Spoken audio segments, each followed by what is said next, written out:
যে ধর্মীয় অঙ্গনের অস্থিতিশীলতা সৃষ্টি হয়েছে, এটা দূর করার জন্য তো আমাদেরকে জাগতে হবে।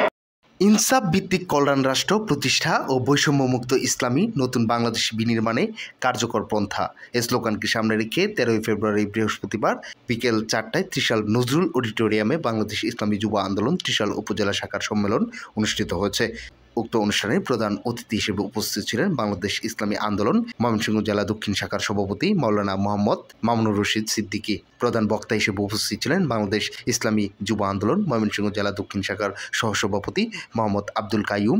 বিশেষ বক্তা হিসেবে উপস্থিত ছিলেন বাংলাদেশ ইসলামী যুব আন্দোলন ময়মনসিংহ দক্ষিণ জেলা শাখার সাধারণ সম্পাদক মোহাম্মদ তারেক বিন হাবিব। বাংলাদেশ ইসলামী যুব আন্দোলন ত্রিশাল উপজেলা শাখার সভাপতি ইয়াহিয়া মাহমুদের সভাপতিত্বে সাধারণ সম্পাদক ইব্রাহিম আদহামের সঞ্চালনায় বিশেষ অতিথি হিসেবে উপস্থিত ছিলেন বাংলাদেশ ইসলামী আন্দোলন ময়মনসিংহ দক্ষিণ জেলা শাখার সিনিয়র সহসভাপতি হাফেজ মাওলানা সাইফুল্লাহ মানসুর, বাংলাদেশ ইসলামী আন্দোলন ময়মনসিংহ দক্ষিণ জেলা শাখার সাধারণ সম্পাদক মাওলানা ফজলুল করিম, বাংলাদেশ ইসলামী যুব আন্দোলন ময়মনসিংহ দক্ষিণ জেলা শাখার সাবেক সভাপতি DM ইলিয়াস আহমেদ আমিনী, বাংলাদেশ ইসলামী শ্রমিক আন্দোলন ময়মনসিংহ দক্ষিণ জেলা শাখার সভাপতি মোহাম্মদ মনিরুজ্জামান তরফদার, বাংলাদেশ ইসলামী আন্দোলন ত্রিশাল উপজেলা শাখার সভাপতি মাওলানা ইব্রাহিম খলিলুল্লাহ ও সাধারণ সম্পাদক মোহাম্মদ ফসিউর রেজা মণ্ডল। অনুষ্ঠান শেষে বাংলাদেশ ইসলামী যুব আন্দোলন ত্রিশাল উপজেলা শাখা 2025-এর নতুন কমিটি ঘোষণা করা হয়। সভাপতি হাফেজ ইয়াহিয়া মাহমুদ, সহসভাপতি হাফেজ আব্দুস সামাদ, সাধারণ সম্পাদক মাওলানা ইব্রাহিম আদহাম।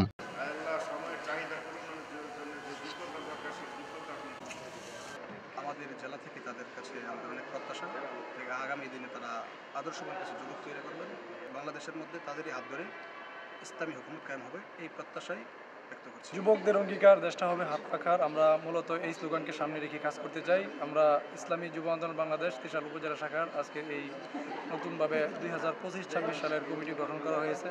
আমাদের উপর অর্পিত দায়িত্ব আমরা যথাযথভাবে পালন করব এবং আমাদের আত্মবিশ্বাস এতটুকু যে আমরা প্রত্যেকটা ঘরে ঘরে ত্রিশাল উপজেলা শাখার প্রত্যেকটা ঘর থেকে আমরা যুব আন্দোলনের কর্মী আমরা ইনশাআল্লাহ অবশ্যই বের করে নিয়ে আসবো এবং ইসলামী যুব আন্দোলন বাংলাদেশকে একটি মডেল রাষ্ট্র হিসাবে পরিণত করবার জন্য সর্বোচ্চ সচেষ্ট থাকবে।